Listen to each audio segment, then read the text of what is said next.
તમિલનાડુના શિવકાશી નજીક ચિન્નાકમનપટ્ટી ગામમાં આવેલી એક ફટાકડાની ફેક્ટરીમાં ભયાનક વિસ્ફોટ થયો છે। આ દુર્ઘટનામાં 5 લોકોના મોત થયા હોવાની આશંકા છે, જ્યારે અન્ય 4 ગંભીર રીતે દાઝી ગયા છે।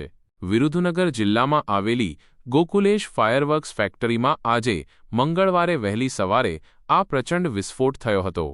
ફેક્ટરી પાસે અવાજરહિત ફટાકડા બનાવવાનું લાયસન્સ હતું। જો કે નિરીક્ષણમાં જાણવા મળ્યું છે કે ફેક્ટરી જરૂરી સુરક્ષા સુવિધાઓ વિના ગેરકાયદેસર રીતે ફેન્સી ફટાકડાનું ઉત્પાદન કરી રહી હતી। પોલીસે ઘટનાસ્થળે વિસ્ફોટનું કારણ જાણવા તપાસ હાથ ધરી છે।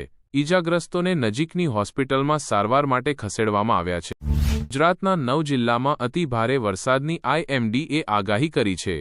ગુજરાતમાં ધીમે ધીમે ચોમાસું આગળ વધી રહ્યું છે। રાજ્યના મોટાભાગના વિસ્તારોમાં વરસાદ પડી રહ્યો છે। ક્યાંક ઝરમર તો ક્યાંક ભારે વરસાદ વરસી રહ્યો છે। જો કે ચોમાસાની શરૂઆતમાં જે જોર હતું તે થોડું નરમ પડ્યું હતું। હવામાન વિભાગે આજે મંગળવારે ગુજરાતના 9 જિલ્લાઓમાં અતિ ભારે વરસાદની આગાહી કરી છે।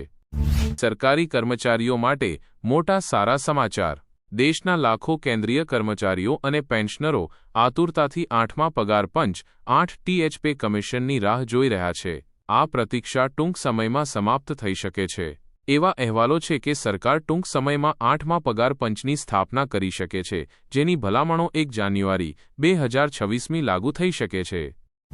UN મહેતામાં 1 મહિનામાં 1410 OPD 77 દર્દીઓને ઇન્ડોર સારવાર અપાઈ। વડાપ્રધાન નરેન્દ્ર મોદીના હસ્તે UN Mehta institute of cardiology and research સેન્ટરના ગાંધીનગર ખાતેના કાર્ડિયાક અને ન્યુરો સેન્ટરનું લોકાર્પણ 27 મેના રોજ કરવામાં આવ્યું હતું। આ સેન્ટર કાર્યરત થયાના માત્ર 1 મહિનામાં ગાંધીનગર અને આસપાસના દર્દીઓને કાર્ડિયાક અને ન્યુરો સંબંધિત સારવારમાં ખૂબ જ સરળતા મળી રહી છે। આ સેન્ટરમાં અદ્યતન ટેકનોલોજીથી સજ્જ કેથલેબની નવી સુવિધા પણ શરૂ કરવામાં આવી છે। ઉલ્લેખનીય છે કે UN Mehta institute of cardiology and research centre એક પ્રતિષ્ઠિત સંસ્થા છે જે કાર્ડિયોલોજી ક્ષેત્રે સારવાર, સંશોધન અને તાલીમમાં અગ્રેસર છે।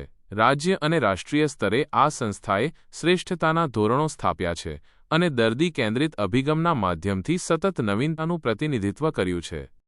કેવો રહેશે વરસાદનો મિજાજ? રાજ્યમાં વરસાદી માહોલ જામ્યો છે, ત્યારે હવે હવામાન નિષ્ણાત પરેશ ગોસ્વામીની નવી આગાહી સામે આવી છે। મહત્વનું છે કે જૂન મહિનો પૂર્ણ થયા બાદ હવે આજથી જુલાઈ મહિનાની શરૂઆત થઈ ચૂકી છે। જૂન મહિનામાં સૌરાષ્ટ્ર અને દક્ષિણ ગુજરાત સહિત રાજ્યભરમાં સારો એવો વરસાદ પડ્યો છે। હવામાન નિષ્ણાત પરેશ ગોસ્વામીએ કહ્યું કે આ વર્ષે જૂન મહિનામાં સામાન્ય કરતાં 30% વધુ વરસાદ પડ્યો છે, જ્યારે જુલાઈ મહિનાની 3 થી 4 તારીખ સુધી છૂટાછવાયા ઝાપટા જોવા મળી શકે છે। હવામાન નિષ્ણાત પરેશ ગોસ્વામીએ કહ્યું છે કે આગામી 5 થી 10 જુલાઈ વચ્ચે વધુ એક વરસાદનો રાઉન્ડ આવે તેવી શક્યતાઓ છે।